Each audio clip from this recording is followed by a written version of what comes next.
Imidacloprid नावाचं औषध आहे 17.8 SL तर ते 1 ml लिटर पाण्यात घ्यायचं असं होत आहे.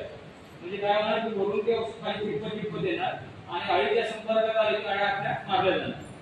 ते सोंड्या मुंग्यासाठी झालं. आता फळं काय तर लगेच लागणार नाहीये. फळं लागायला 6-7 वर्ष आहे.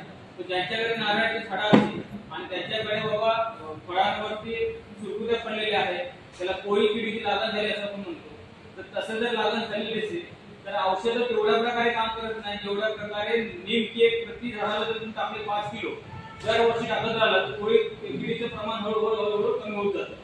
अचानक त्याचा ग्राफ हा 80-90% जातो. नंतर दुसऱ्या वर्षी ते 50% करायला पाहिजे. हे पण तंत्र आहे. तर त्याच्यामुळे त्या किडीसाठी जर फवारणी करायची असेल तर पर्यावरणपूरक कीटकनाशक जे आहे नीम आपल्याला कार्यक्रमाला मिळाले चांगल्या प्रकारचं परदेशात आपल्याला मिळू शकतं. त्याचप्रमाणे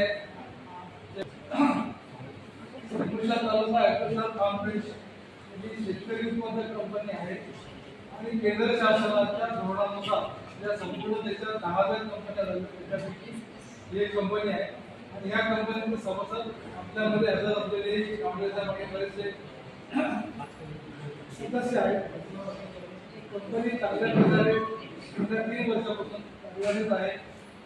कंपनीची उद्दिष्ट आपल्याला एकत्र घेऊन कोकणामध्ये काय आहे, कोकण ह्या देशाला या जगाला काय देऊ शकतं ही संकल्पना आहे.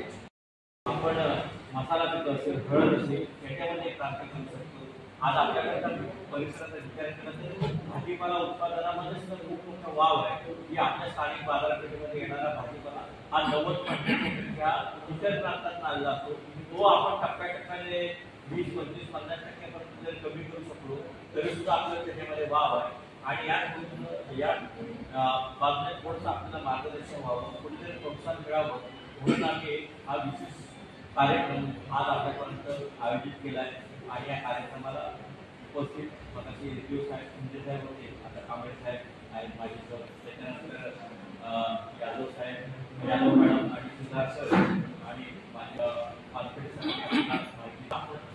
असं म्हणतो की आपला भाग हा काजूसाठी खताचा डोस कसा द्यायचा, नाचणीसाठी खूप पाऊस होतो तर काय करायचं, किंवा आता हवामानचा अंदाज कसा असेल पुढे भविष्यात, किंवा तुमच्या पिकांच्या इतर सगळ्या पिकांबद्दल जी काही माहिती तुम्हाला पाहिजे असेल तर ह्या छोट्याशा ॲपमध्ये तुम्हाला माहिती मिळेल. तर तुमच्याकडे आता मोबाईल किती जणांकडे असेल मोबाईल सगळ्यांचं जरा नेट चालू करा.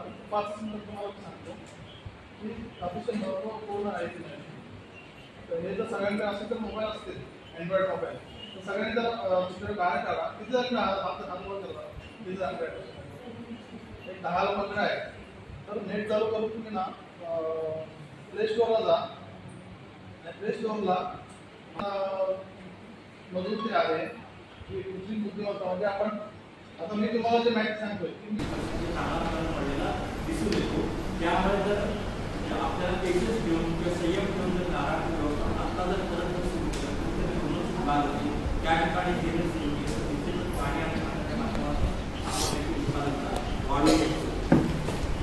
दुसरी गोष्ट काय होतं की आता शेतकऱ्यांनी सांगितलं की आम्ही काजू असेल किंवा मसाला पीक असेल याच्याकडे आपण थोडंसं वळतोय आणि आपल्याकडे माहिती की मसाला पीक ही मोठी पीक आहे किंवा मोठी क्रांती करणारे पीक आहे आणि त्याचाही विचार केला तर कोकणचं वातावरण किंवा आपल्या इकडचं उष्ण दमट वातावरण हे मसाला पिकाच्या लागवडीला अत्यंत पोषक वातावरण आहे आणि ह्या वातावरणामध्ये सुद्धा ही मसाला पीक चांगल्या प्रकारे येतात.